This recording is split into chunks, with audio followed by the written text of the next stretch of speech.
In today's video we will discuss on forms in Angular.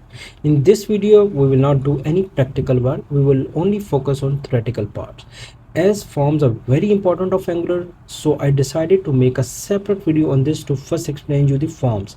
As in Angular we have type of forms, but in React we have simple form. So in that even I can start do the practical work right away when when I will start make a videos for the React. But for now let's focus on the Angular stuff, that what are the forms actually. So in this video I will explain you why we use form and types of form and what we learn about forms in upcoming video.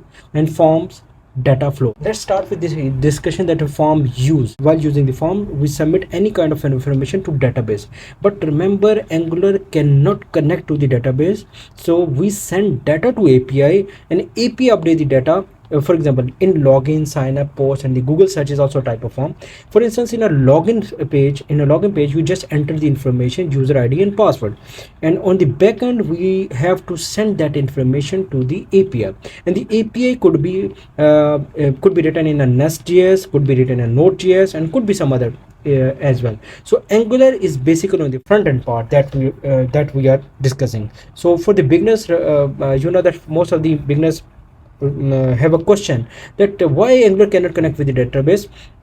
And because Angular is a front end. For the Angular we have to interact, if we have to interact the database, we have to use another server layer, and the server layer could be, as I just explained you, that could be Next.js, or could be Node, or could be Java, or could be some other as well, other backend language. So for this one let's proceed with the next step regarding the form types in Angular. Let me add some other stuff in this video, that form types in Angular, that as I explained you above, the types of form. Now let's move to the types of form. There are two types of form: template driven form and reactive form. What is the template driven form? Template driven form rely heavily on Angular directives to create and manage forms in the template.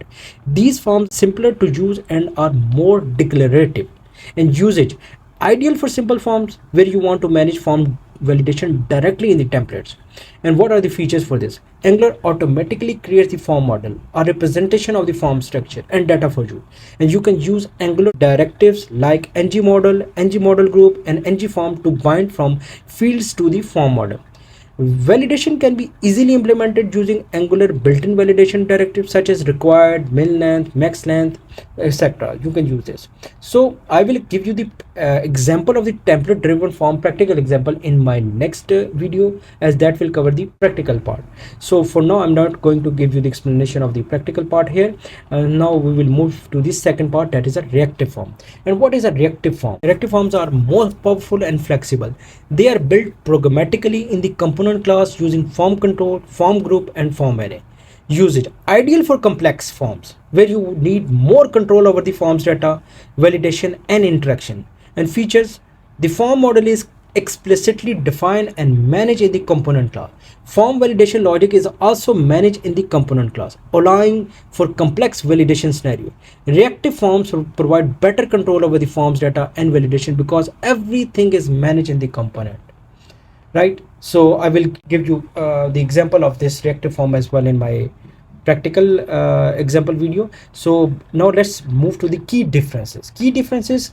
Template driven form are more straightforward and rely on directives in the template, making them easier to use for simple form. And reactive forms are more powerful and give you full control over the form model, making them ideal for complex scenario.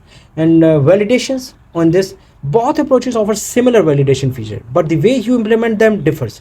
In template driven form you use Angular directive in the template, while in reactive form you manage validation logic in the component.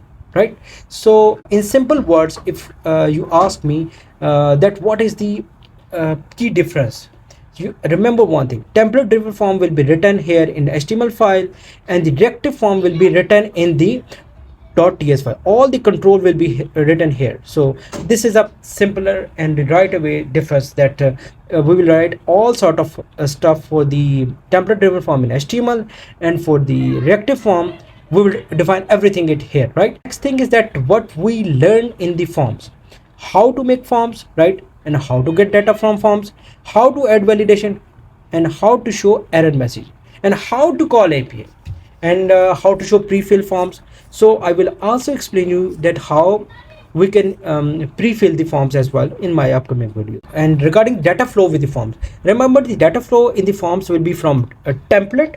This will be a template. For instance, HTML will be a template. From template we will call the class, and from the class we will set up some sort of service here, and from the service layer we will call the database, and database will layer from the service that will call the database, and from the database of course we will get the data back to this stuff, and then we will display on the front end. So this is a workflow for form. Just wait for the next video and see the magic with the template driven form and the reactive form. So for now I just wanted to close this theoretical stuff on the forms, and in next video I will do the practical work on template driven form, and then we will work reactive form. Thank you guys for watching this video. Please keep connected with this channel and keep grow yourself. Thank you.